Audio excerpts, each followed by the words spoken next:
ఈ రోజు వాళ్ళ మాట నమ్మి కట్టని ప్రజలందరూ కూడా చాలా ఇబ్బందులు కోల్పడి బ్యాంకు రుణాలు కూడా రాని పరిస్థితి. ఇదే విధంగా ప్రజలందరూ కూడా ఎంతో కష్టపడుతున్నారు, ఎంతో కష్టపడే పరిస్థితి ఈ రోజు రాష్ట్రంలో ఉంది. ఈ వేదిక సందర్భంగా నేను ఒకటి అడుగుతున్నా, పవన్ కళ్యాణ్ గారికి కాకినాడ వచ్చారు, ప్రజలందరినీ కోరాడు కాకినాడ ఆనందవాది గ్రౌండ్ లో మీరందరూ కూడా ఓటేయండి ప్రశ్నించడానికి నేను ప్రజల ముందుకు వచ్చాను. సంవత్సరం అయింది పవన్ కళ్యాణ్ చెప్పి స్వయంగా కాకినాడ ఆనందవాది గ్రౌండ్ లోనే మీటింగ్ పెట్టడం కూడా జరిగింది పవన్ కళ్యాణ్. ఈ సందర్భంగా నేను అడుగుతున్నాను, పవన్ కళ్యాణ్ ఎక్కడ పోయావు, నువ్వు ఎక్కడున్నావు, జరుగుతున్న అవినీతిని ఎందుకు ప్రశ్నించండి? దయచేసి ప్రజల కోసం వచ్చావు, ఓటేయమని అడిగావు, నిన్ను నమ్మారు ప్రజలు, ఓట్లేస్తాను.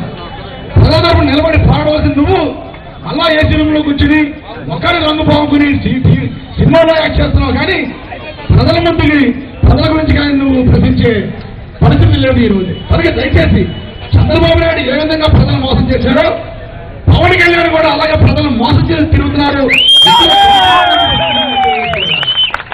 సరే రాబోయే రోజులు వస్తున్న నాయకులు చెప్పడం జరిగింది, ఫోన్ ట్యాపింగ్ అని.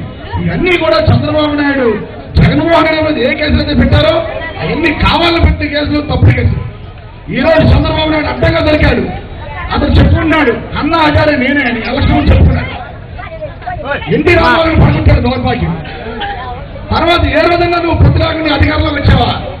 అన్ని కూడా గుడ్డిదారుల నుంచి వచ్చి అధికారంలో నువ్వు వచ్చి ఈ రోజు నువ్వు సత్యాల చంద్రులాగా నువ్వు నీతులు పడడం చంద్రబాబు నాయుడు తగదని సందర్భంగా నేను తెలియజేసుకుంటూ తప్పకుండా త్వరలోనే ఏదైతే ఈ కేసులు చంద్రబాబు నాయుడు అన్నాయో అవన్నీ కూడా పెట్టడం జరుగుతుంది. తప్పకుండా చంద్రబాబు నాయుడు దొరికాడు, 2-3 రోజుల ఫారెన్సిక్ రిపోర్ట్ కూడా వస్తుంది.